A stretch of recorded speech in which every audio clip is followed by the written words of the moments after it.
బాబాయ్ దాదాపు 10 నెలలు అవుతుంది చంద్రబాబు గారు వచ్చిన దగ్గర నుంచి కూడా పెన్షన్లని కానీ గ్యాస్ సిలిండర్లని కానీ ఉచిత ఇసుకని కానీ అంటే కొంత మార్పు ఏమైనా కనిపిస్తుంది? పింఛన్లు కూడా ఇంటికి వచ్చేస్తున్నారు. బానే ఉంది. సో అంటే అప్పుడు ఎలా ఉండేది, ఇప్పుడు ఎలా ఉంది? అంతా నాశనం అయిపోయిందండి. అంతా నాశనం చేశాడు. పొలాలకు నీళ్ళు ఇవ్వలేదు. ఏ పొలానికి నీళ్ళు ఇవ్వాలో తెలియదు. పేదలో ఏ మూల ఏముందో తెలియదు.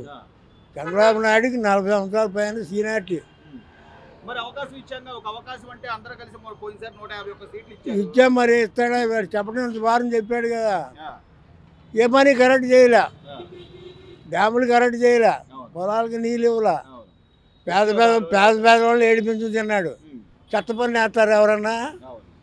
వేస్తారు చెత్త పన్ను? ఏనాడు లేదు. చెత్త పన్ను వేసి డబ్బులు వసూలు చేశాడు. ఆ ప్రభుత్వం ఆంధ్రప్రదేశ్ సగం నాశనం 30 సంవత్సరాలు వెనక్కి తీసుకెళ్ళాడు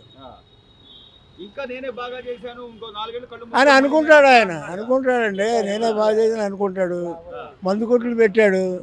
ఆ మందు ఏ మందు ఏనాడన్నా చూడలే మేము.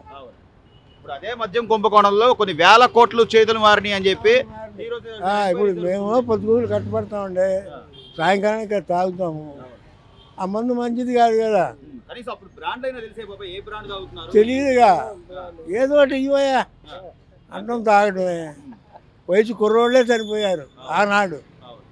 మరి ఇప్పుడు మామూలు పాత బ్యాండ్లు వచ్చినాయి. పొద్దుగూలు కట్టుబడతాం కాబట్టి ఏదో ఒక తాగుతాం. తెలియాలి కదా.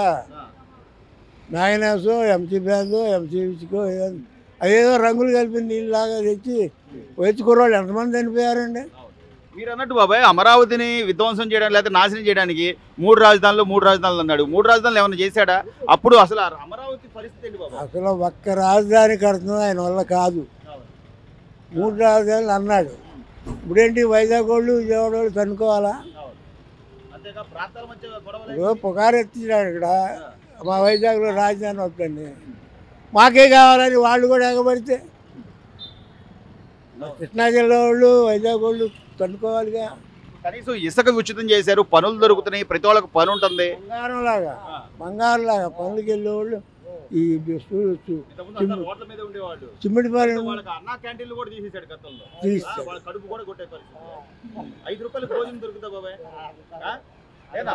దొరకదండి. సూపర్ ఉందండి.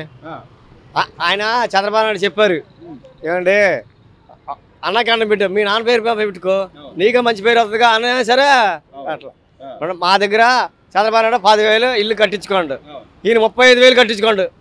ఇంతవరకు ఇల్లు లేదు. అది అలా జరుగుతుంది.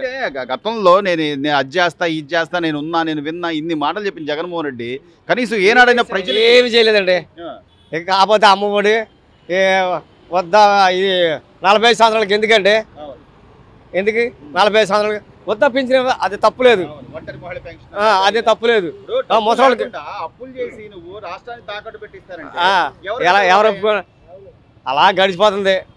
అది మన్నెత్తి పదే పన్నుల రూపంగా మన్నెత్తి పడుతుంది. అది చంద్రబాబు నాయుడు పానకాలం వచ్చిందో చాలా బాగుంది. ఇదే మార్చి మళ్ళీ 5 సంవత్సరాలు అయితే నేను వచ్చే పరిస్థితి ఏం లేదు. ఎవరు నమ్ముతారండి? 170 సీట్లు వాళ్ళకి ఎలాగొచ్చినాయండి. ఏం చేయకుండా మరి 170 సీట్లు వీళ్ళకి వచ్చినా, మరి ఆయన చేసినప్పుడు 170 ఎలాగొచ్చినాయి, ఎలాగొచ్చినాయి. అది 11 సీట్లకి మరి ఎలాగొచ్చాడు. అది ఏంటి ఆ ఇల్లు కట్టుకోండి అంటే జనాలు ఎవరిని నడకుండా చేస్తాడు. మరి ఎలా చేస్తాడు?